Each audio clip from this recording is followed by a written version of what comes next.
Cette fois, on vous emmène à la découverte de l'ancêtre oublié du B-2 Spirit. Si beaucoup pensent que l'avion furtif américain s'inspire du HO-229 allemand, en réalité, c'est oublier les travaux de Jack Northrop, dont le N1M vola bien avant.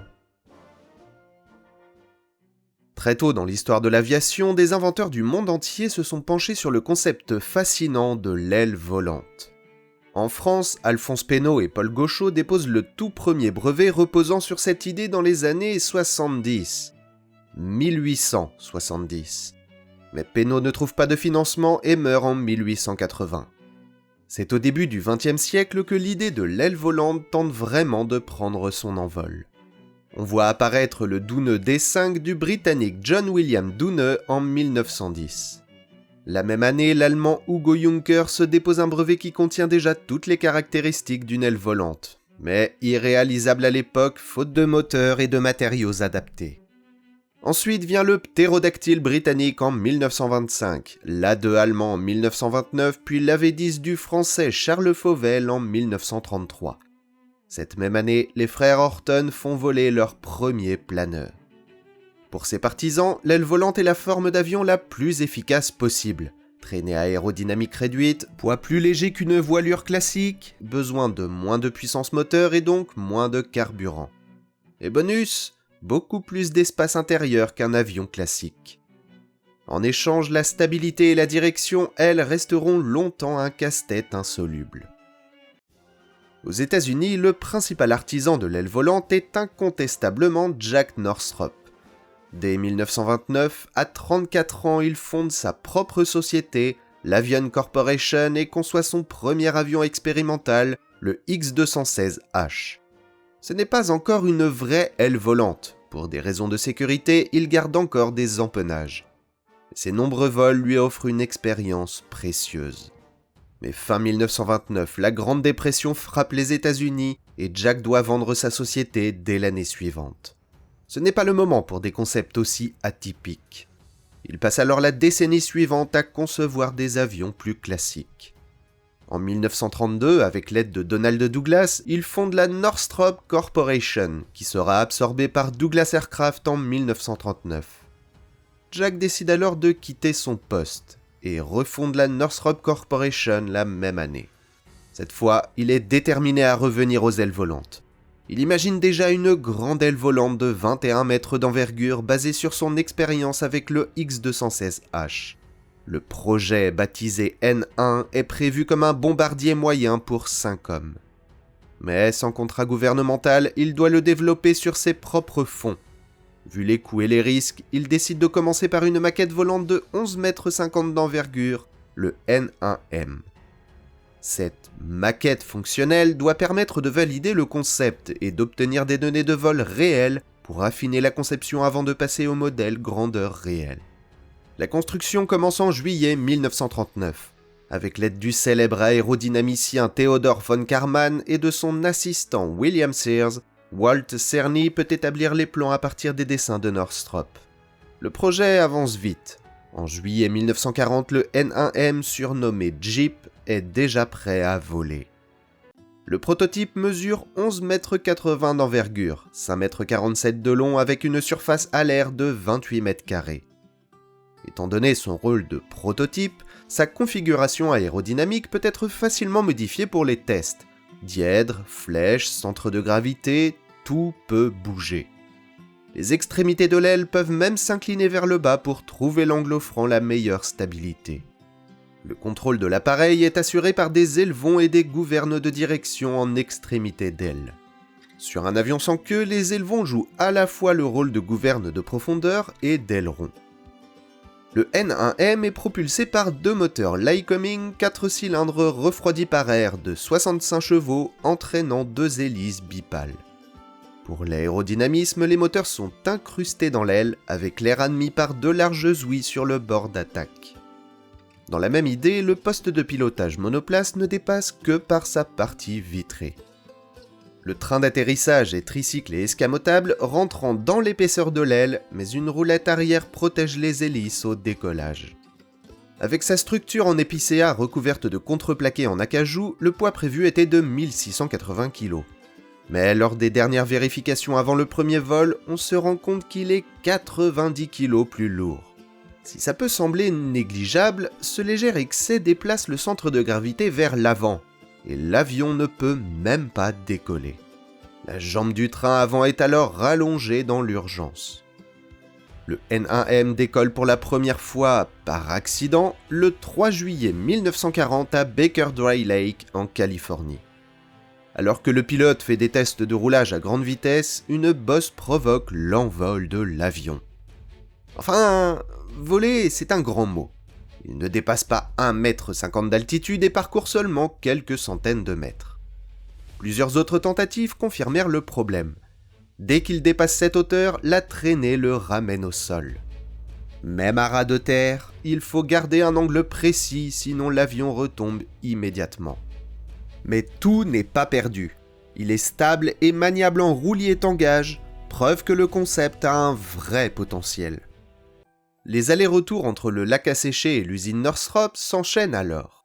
Von Karman découvre que l'aile décroche à l'avant du bord de fuite, rendant les gouvernes inefficaces. Il les rallonge alors vers l'arrière et le N1M peut désormais voler à 3 mètres d'altitude. Pas énorme, mais c'est un progrès. Mais les travaux prennent de plus en plus de retard. En plus des longs allers-retours entre le site de test et l'usine, la société se retrouve surchargée par plusieurs projets militaires en parallèle. En effet, si les États-Unis sont encore neutres dans le conflit, divers pays européens y commandent des avions face à la menace allemande, alors qu'en même temps l'armée américaine cherche à se renforcer. Hydravion bombardier N3PB pour la Norvège, XP-56 à partir de juin 1940 et P-61, premier chasseur nocturne américain à partir de fin 1940. Parmi eux, le surprenant XP-56 s'inspire directement du N1M. Mais comme le développement de ce dernier est encore loin d'être terminé, Northrop est toujours incapable de produire une aile volante viable militairement. Les ingénieurs choisissent alors de combiner les concepts de l'aile volante et de l'avion sans queue, tout en poursuivant les tests du N1M en parallèle. La situation est telle qu'entre août 1940 et novembre 1941, le N1M n'effectue qu'une trentaine de vols d'essai. Entre fin décembre 1940 et début mars 1941, il n'y en a même aucun. Le pilote est occupé sur un autre projet. Mais c'est donc le moment idéal pour résoudre son désastreux problème de sous-motorisation. L'armée commence également à s'y intéresser. Les deux moteurs Lycoming de 65 chevaux sont remplacés par des Franklin de 117 chevaux et les hélices deviennent tripales. Les entrées d'air reçoivent également une lèvre inférieure pour améliorer leur efficacité. Avec cette nouvelle motorisation, le N1M peut enfin vraiment voler, atteignant 1200 mètres d'altitude et une vitesse maximale de 232 km/h. C'est toujours pas exceptionnel, mais là c'est un vrai progrès. Ça reste pourtant limité par les nouveaux moteurs qui sont encore trop peu puissants. Ils doivent être poussés au-delà de leur capacité, ce qui entraîne des problèmes de surchauffe. Autre ajustement, les bouts d'aile en dièdre inversés se révèlent inutiles. Non seulement ils n'améliorent pas la stabilité, mais ils diminuent la portance. Verdict, on les supprime. On peut faire un petit comparatif avec les chasseurs de l'époque. Évidemment, les performances brutes du N1M font pas le figure, mais cela devient intéressant si l'on regarde les performances rapportées à la puissance moteur. Le N1M atteint 232 km/h avec 234 chevaux pour un poids de 1770 kg. Ça fait presque 1 km/h par cheval et 0,13 chevaux par kilo. Pour comparer, le BF109 a 0,46 km/h par chevaux et 0,65 chevaux par kilo. On peut aussi le mettre en perspective avec le HO229, mais attention, le N1M n'était qu'un prototype et le HO229 n'arrive qu'en 1945. De plus, les valeurs pour le HO229 restent très théoriques. Visiblement confiant dans la conception du N1M, Jack Northrop dépose dès novembre 1940 un brevet pour une version corrigée de son bombardier N1. Les dessins de ce brevet sont rendus publics en mai 1941.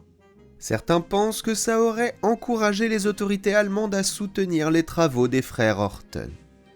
Au final, le N1M effectua moins d'une centaine de vols, et en 1945, Northrop l'offre à l'USAF.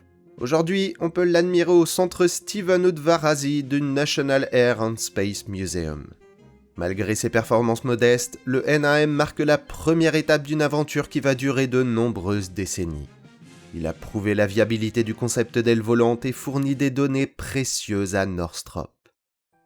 Mais si le NAM avait été financé sur fonds propres, pour aller plus loin, il fallait absolument le soutien de l'armée.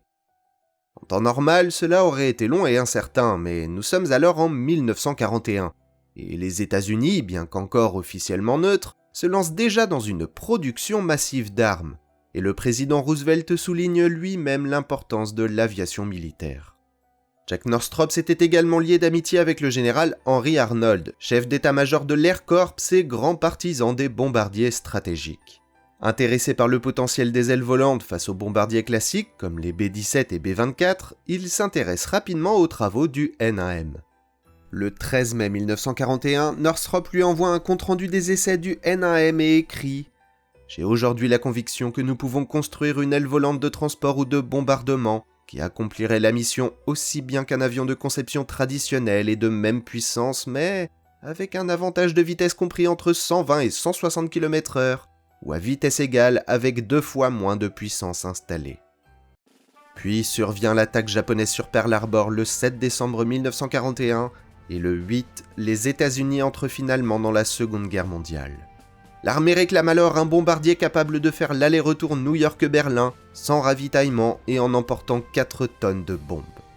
Le NAM ouvre alors la voie au bombardier intercontinental Northrop YB-35, mais ça, c'est une autre histoire.